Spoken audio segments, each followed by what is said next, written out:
Now today's video we're going to have a look at compost tea, and we're going to do a stirred compost tea, so stirring it every 20 minutes versus a aquarium pump bubbled compost tea. I'm using 4 small aquarium pumps, and what I'm going to do is every 20 minutes or so I'm going to use the biodynamic way of stirring. It's actually way older than that.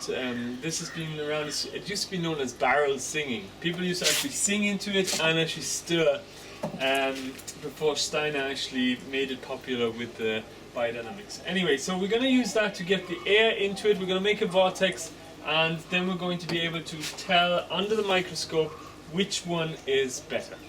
I have a video that has like 450,000 views on it. Now I'd like to welcome you to this video on compost tea making. Whenever we are certain that we're going to be at least 3 hours in the garden, you only have to stir once to the left and once to the right in order to get enough oxygen in there.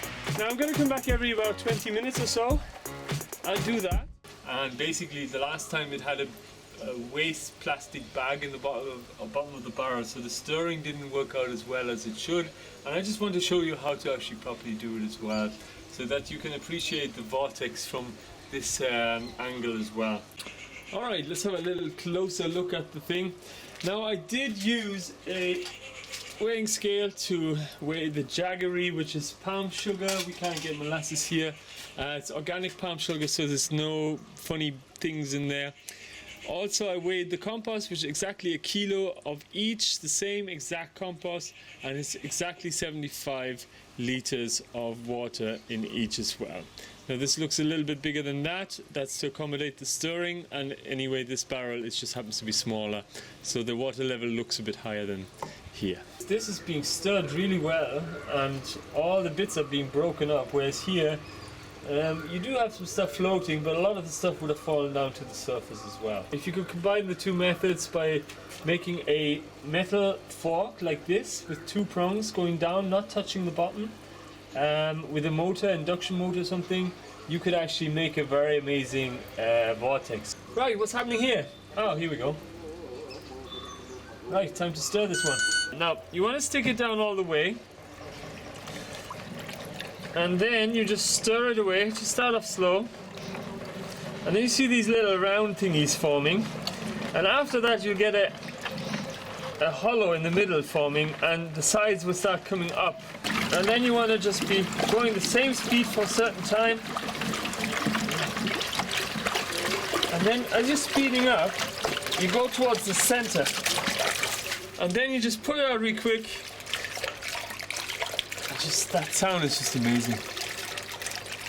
You just let it go for a while, because all that oxygen is actually going in there. Now all the air on the tension of the surface water is actually getting pulled into the center as well. So just let that keep spiraling away, and it takes about 15 minutes for this to become still. So there's always a little bit of oxygen still going into the tea as well. There we go. So here's compost tea with the stirring method 10 hours later, and with the bubbler 10 hours later as well. So definitely this is way darker.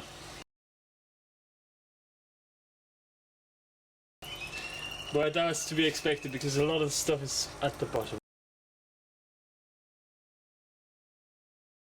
But it is darkening up nicely as well. Now, normally you wouldn't stir for this long. You might just stir for an hour, 2 hours, or 3 hours, just to give these microbes a head start, so when they get into the soil, they already can grow exponentially as well.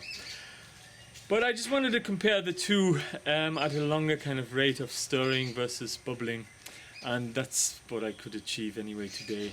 Now, Chandler's going to be on her way pretty soon now. She just texted me, and she's going to pick up a sample of each, and she's going to do plate counts. And for those of you who don't know what that is, basically she's prepared like 60 or more of these plates in like Petri dishes, and you put different types of food in there, and then by the colonies that grow, so each microbe would grow into one colony, and then by that you can tell if there's actually a sufficient amount of those in the compost teas.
just poured the other one away. The stirred one, it was going really well all the way up till the very end. Smelled lovely, and then this morning, of course, because I didn't stir it, it went anaerobic and starting to ferment, so I just dumped it out there as well. Alright, 16 hours later, and this is the compost tea sample from the bubbling. We have these long, thin strands of actinomycetes, which are a type of bacteria which makes the soil or forest floor smell really good. Plenty of stuff moving around in there as well. Plenty of that big lump there is all bacteria. Loads of different types of bacteria as well, and protozoa in there as well. So things are looking good. Now I haven't seen any fungal strands just yet. Maybe just one. Which is not really that good, so maybe the electricity went during the night.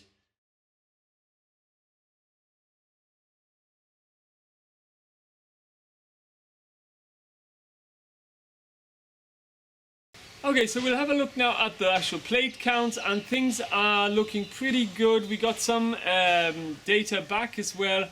But one thing I need to quickly mention, only about 1% of all soil bacteria, microbes in general, fungi, all this kind of thing are actually culturable in the actual Petri dishes using the normal lab methods that we used.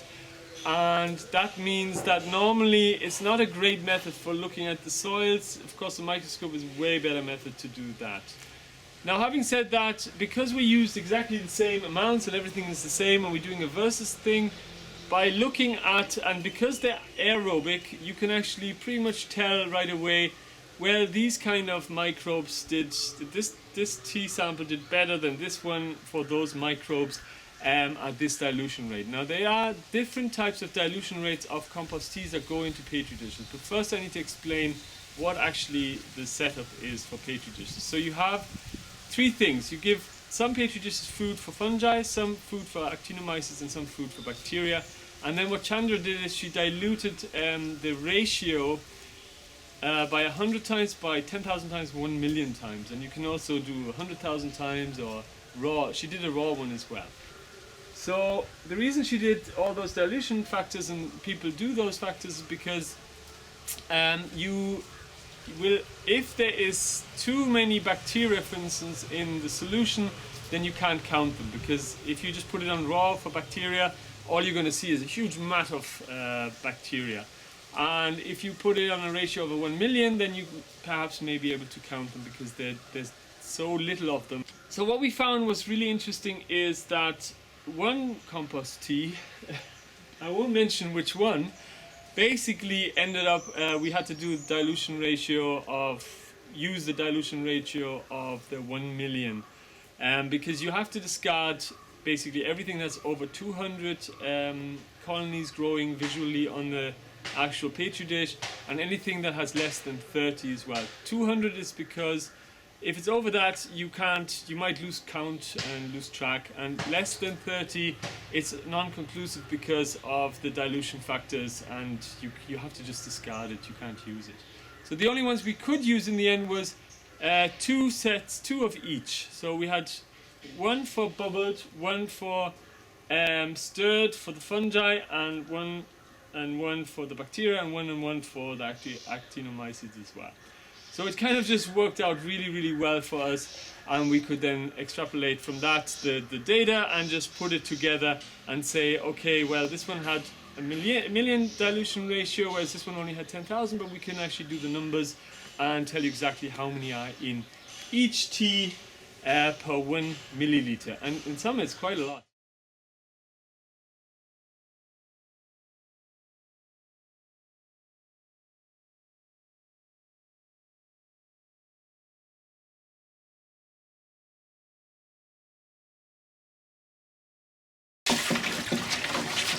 Okay, so I fancied doing a little bit of a small experiment and just hanging it onto the end of this video because it's related.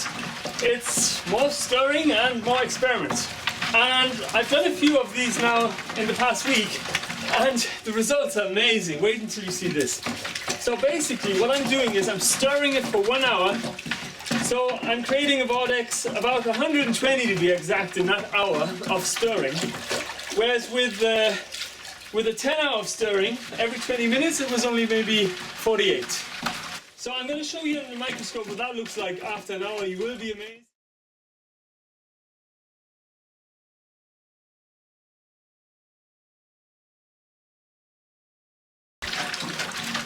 So once I've done that, after 3-4 hours, depending on how much time I have tonight, I will have another look at the microscope, and I want to be seeing fungi, basically, because the anaerobic bacteria tend to eat them pretty quick if this compost tea goes anaerobic. It's a good, sure sign to see, well, is your tea anaerobic or not. Also, if you're looking at protozoa and you see a lot of protozoa at the 24-5-hour stage, a lot of ciliates, then your tea might be quite anaerobic, because those ciliates eat those anaerobic bacteria. Now what you do want to be seeing is amoeba, which also eat bacteria, and the flagellates, which eat that bacteria, but they're aerobic. So by that alone, and by the presence of fungi, we can say, yeah, the tea is great, it has all the life in it, plenty of stuff moving in there, and it's aerobic. And it looks like we have some fungi there, and the reason I say it looks like is because I'm viewing this through my small video camera screen, so it's kind of difficult. But having said all that now, it's looking pretty good.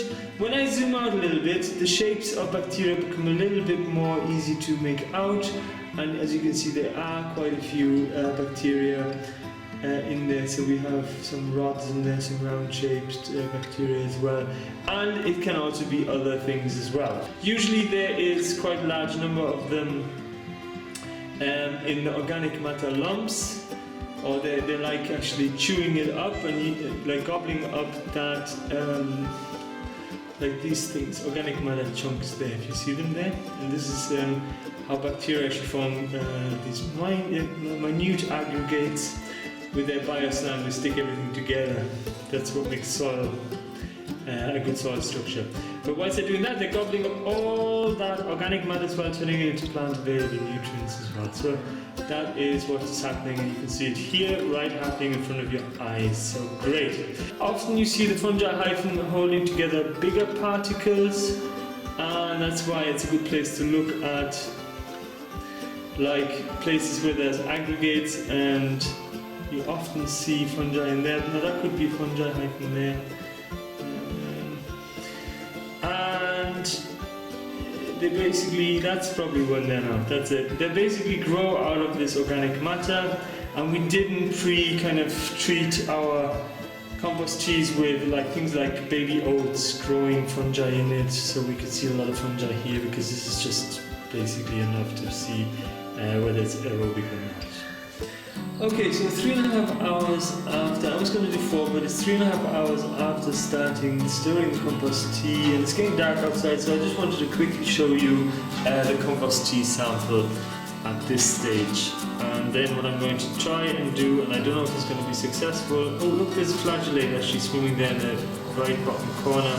So that's really, really amazing. And we're seeing here an actual good fungi strand hypha, and you can see it's good because it has these internal walls that are going across, and they're equally distant apart as well, which is a really good sign. Plenty of air in this tea, and to see even a flagellate at this early stage is really, really good. So it's just really indicative that this method is really working. So a little bit more oxygen in there, an extra stir does make a big difference.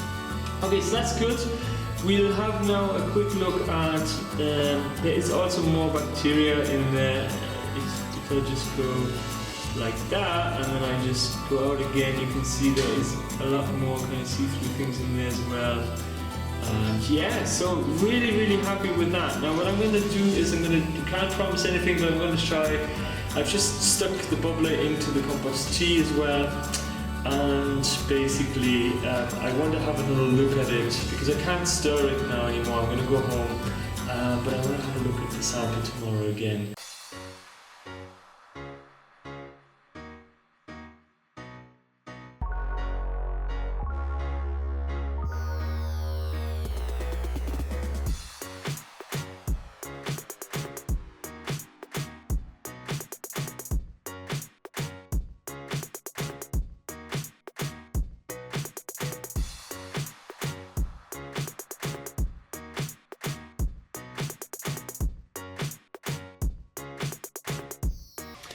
Right, so concludes the video, and it's the next day, and my feeling really tells me go for the vortex. If you're stuck in a place like where there's no electricity, it's a wonderful thing to do.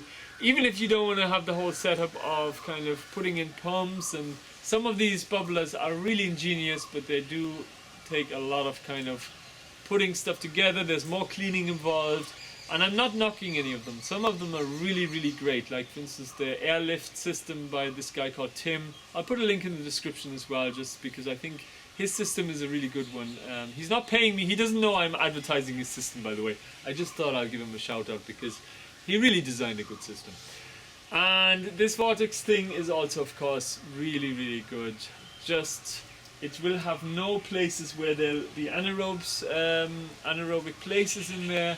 Also, like, it's basically actively aerated compost tea. You have those two components in your machine, you will be making great compost tea. So actively is where you churn it up, break it up, all those microbes get into the tea. Aeration, of course, is bringing in those I just got a fly in my throat. Aeration is basically where you of course, you know, the exchange happens using bubblers or things like that, and the vortex does that really beautifully as well. Right, so before I choke to death, thanks for watching, and I might see you in the next one as well.